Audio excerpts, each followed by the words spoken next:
పూర్తి వివరాలకు చదవండి రేపటి అక్షర శిల్పం దినపత్రికలో.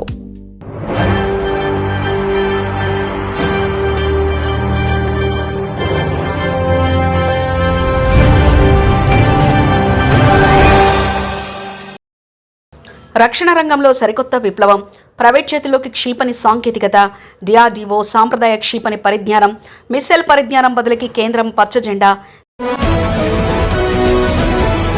దేశీయ సంస్థల భాగస్వామ్యంతో భారీగా ఉత్పత్తి పెంపు, ఆత్మనిర్భర్ భారత్కు నూతన జవసత్వాలు, వేగంగా ఎగుమతుల దిశగా అడుగులు. భారత రక్షణ రంగ చరిత్రలో నూతన అధ్యాయానికి తెరలేచింది. దేశ రక్షణ సామర్థ్యాన్ని మరింత బలోపేతం చేయడంతో పాటు సాయుధ దళాల అవసరాలను వేగంగా తీర్చడమే లక్ష్యంగా కేంద్ర ప్రభుత్వం చారిత్రాత్మక నిర్ణయం తీసుకుంది.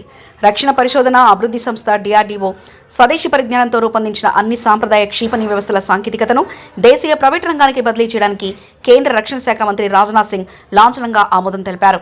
ఇప్పటి వరకు కేవలం ప్రభుత్వ రంగ సంస్థలకే పరిమితమైన ఈ అత్యంత అధునాతన రక్షణ పరికరం ఇకపై ప్రైవేట్ పరిశ్రమలకు సైతం అందుబాటులోకి రానుంది. ఈ వ్యూహాత్మక అడుగుతో దేశీయంగా క్షిపణుల ఉత్పత్తి భారీగా పెరగడమే కాకుండా రక్షణ రంగంలో సరికొత్త పారిశ్రామిక విప్లవానికి బాటలు పడనున్నాయి. రక్షణ రంగంలో విదేశీ ఆధారపడటాన్ని తగ్గించి స్వాలంబన సాధించాలన్న ఆత్మనిర్భర్ భారత్ సంకల్పానికి ఈ నిర్ణయం సరికొత్త ఉత్తేజాన్ని ఇస్తుంది. గతంలో మన దేశం అధునాతన ఆయుధాలు, విడిభాగాల కోసం ఇతర దేశాల వైపు చూడాల్సి వచ్చేది. క్షిపణుల ఉత్పత్తి సైతం పరిమితంగా సాగడంతో అత్యవసర సమయాల్లో నిల్వల కొరత ఏర్పడే పరిస్థితులు ఉండేవి. తాజా విధానంతో భారతీయ కంపెనీలే స్వయంగా పూర్తిస్థాయి క్షిపణులను దేశీయంగా తయారు చేసే వెసులుబాటు కలుగుతుంది. దీని ద్వారా విలువైన విదేశీ మార్గద్రవ్యం భారీగా ఆదా అవడమే కాకుండా యుద్ధం లేదా సరిహద్దుల్లో ఉద్రిక్తతలు వంటి అత్యవసర పరిస్థితులు తలెత్తినప్పుడు సరఫరా వ్యవస్థకు ఎలాంటి అంతరాయం లేకుండా క్షిపణుల లభ్యత నిరంతరం కొనసాగుతుంది.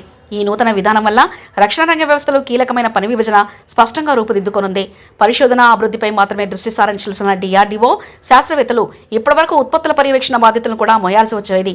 ఇకపై డిఆర్డీఓ ప్రధానంగా అత్యాధునిక ఆయుధాల ఆవిష్కరణలు, సరికొత్త సాంకేతికతల రూపకల్పనపై దృష్టి సారిస్తుంది. ఇప్పటికే అభివృద్ధి చేసిన సాంకేతికతను స్వీకరించి వాటిని భారీ స్థాయిలో అత్యంత వేగంగా వాణిజ్య సరళిలో ఉత్పత్తి చేసే బాధ్యతలను ప్రైవేట్ పరిశ్రమలు భుజాన వేసుకుంటాయి. దీనివల్ల అత్యాధునిక క్షిపణులు సైన్యానికి సకాలంలో అందడంతో పాటు పరిశోధనల వేగం మరింతగా పుంజుకుంటుంది. ప్రైవేట్ రంగానికి సాంకేతిక పరిజ్ఞానం లభించడం వల్ల రక్షణ సరఫరా వ్యవస్థలో అద్భుతమైన మార్పులు రానున్నాయి. ప్రధాన ప్రైవేట్ సంస్థలతో పాటు సూక్ష్మ, చిన్న, మధ్య తరహా పరిశ్రమలు, రక్షణ రంగ అంకుర సంస్థలు విడిభాగాల తయారీలో భాగస్వాములు కానున్నాయి. దీంతో దేశవ్యాప్తంగా రక్షణ పారిశ్రామిక కారిడార్లు కొత్త రూపు సంతరించుకోనున్నాయి. సరికొత్త సాంకేతిక ఆధారిత పరిశ్రమల ఏర్పాటుతో ఇంజనీరింగ్, సాంకేతిక రంగాల్లో నైపుణ్యం కలిగిన వేలాది మంది యువతకు ఉపాధి అవకాశాలు లభిస్తాయి. దేశీయంగా బలమైన పారిశ్రామిక పర్యావరణ వ్యవస్థ ఏర్పడడానికి ఇది ఎంతగానో దోహదపడుతుంది. అత్యంత కీలకమైన క్షిపణి పరిజ్ఞానాన్ని ప్రైవేటు సంస్థలకు అప్పగిస్తున్న నేపథ్యంలో కేంద్ర ప్రభుత్వం కఠినమైన నిబంధనలు రూపొందించింది. సాంకేతికతను స్వీకరించే ప్రైవేటు సంస్థలు అత్యున్నత స్థాయి అంతర్జాతీయ నాణ్యతా ప్రమాణాలను పాటించాల్సి ఉంటుంది. ఆయుధ తయారీ పద్ధతులు, సైబర్ భద్రత, సమాచార గోప్యత, కర్మాగారాల భద్రత వంటి విషయంలో కేంద్ర రక్షణ శాఖ నిఘా వర్గాలు నిరంతరం నిఘా ఉంచుతాయి.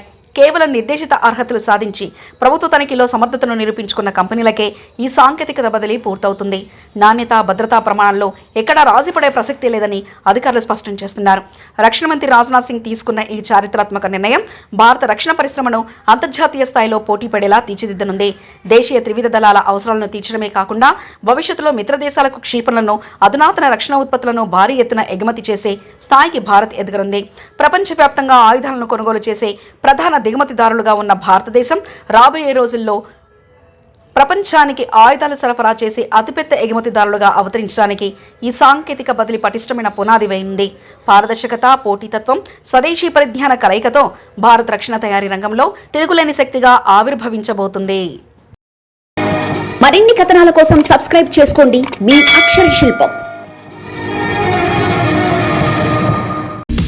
పూర్తి వివరాలకు చదవండి రేపటి అక్షర శిల్పం దినపత్రికలో.